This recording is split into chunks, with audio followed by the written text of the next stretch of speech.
Hi there and welcome to the first of a series of videos we're going to do about Redcliffe City, and we're going to just take a quick look through the suburbs of Kippa Ring, Clontarf and Clontarf Beach today. We're both old hands at this. We've been in Redcliffe for many years. And this one just driving along Snook Street at the moment. On the left is Kippa Ring State School, and on the right, you can't see it here, but it used to be Pierre's Mill, which was an old restaurant with a Dutch windmill there. Behind that, a drive-in theatre. Yeah, and then it was a 10-pin bowl, and now it's a big American burger joint. And we're in now to the suburb of Clontarf, which is where we both grew up. On the right is an light industrial area that's got some a lot of automotive sort of industries, and so a couple of well-known ones as well. And it's also the home of Uggies, the Australian Ugg boot. And I believe I'm correct in saying that they were the first to manufacture Ugg boots. And for those that don't know, an Ugg boot is usually a knee-length sheepskin lace-up boot. Very comfortable, very warm. Yeah, very warm winter. Now on the right, we just went past Kroll Park, which is a big dog park. Very famous for all the doggies in the area. I love it. And on the left is our old high school, Clontarf Beach State High School. Or Clontarf, as we used to call Clontarf, it. Yes. Coming up here on the right-hand side is a Clontarf Baptist. And just a couple of fun facts about Redcliffe. It was first settled in 1824, and it was the first settlement in Queensland. And here we come to Clontarf State School, where Liz went to school. Now the Redcliffe town, the town name originates from Redcliffe Point, named by explorer Matthew Flinders, referring to the Red Cliffs at Woody Point. And you'll see them in a later video, we hope. And it became Queensland's first colony in 1824. However, it was soon abandoned for Brisbane due to the hostility of the local Aboriginal people, which are from the Gubbi tribe. However, that was also due to the fact that there were a lot of mosquitoes. Now this is the old Horningbrook Bridge, the first bridge to Redcliffe. The years before this was made, had to go a long way around to get into Redcliffe Peninsula. And Redcliffe was isolated from the main part of Brisbane, Brighton, Sandgate, until 1935, when this bridge was first opened. So it was a bridge and a highway across the 2.74 kilometre stretch of water, which is Hayes Inlet, going out to Moreton Bay. Yeah, out to Moreton Bay, correct. Okay. And this used to be a toll road for many years. Big celebration when the toll was paid off the bridge.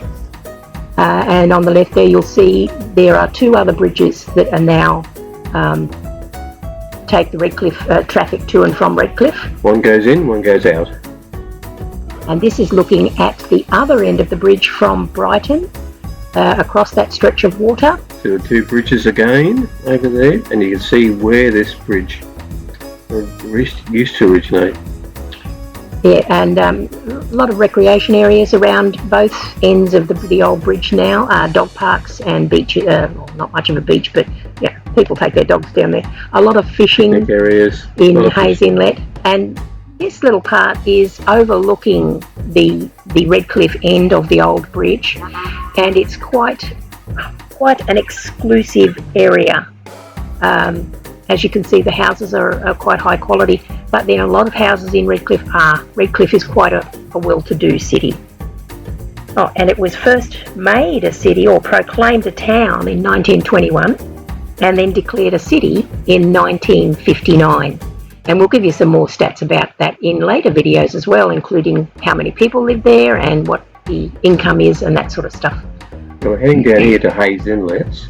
This used to be a little area for camping and things as well. Housing is taken over, of course, and to the left you'll see later a golf course that we're just shooting past here at the moment. More houses along this lovely spot. Beautiful sunset over Hayes Inlet there, and the back of Brisbane, I'm not sure. Dollar drops. Dolly's Rocks, there To you the go. right is the golf course.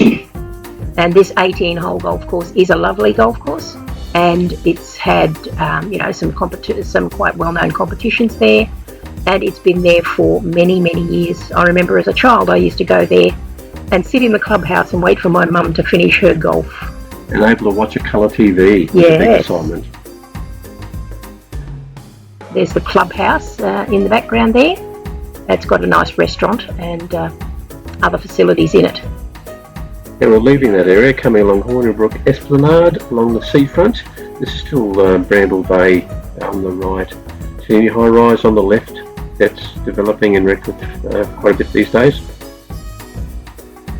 And travelling along, you see there's old estates, new estates all mixed in.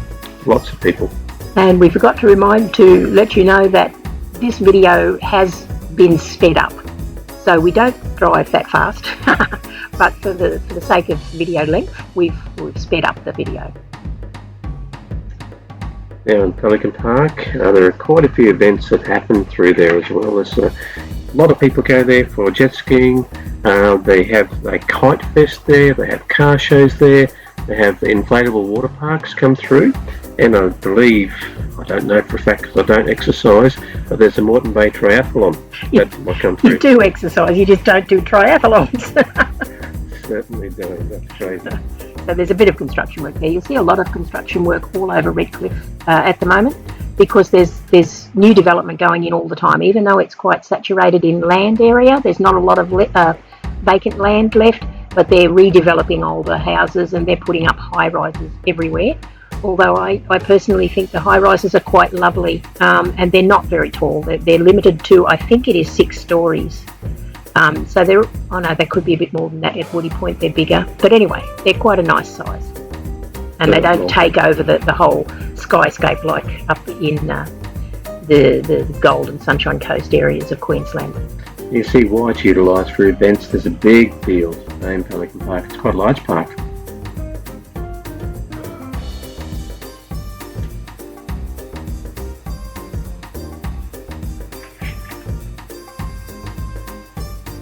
Now on the weekends you wouldn't be able to do this, there'd be many cars. Those cars there just to the right, people go to the beaches there, water skiing, not water skiing, jet skiing, that sort of thing as well. And windsurfing as well.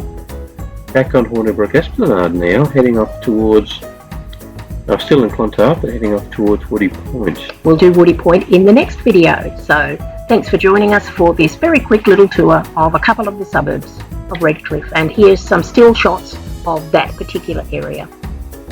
Thanks, and see you again. Bye.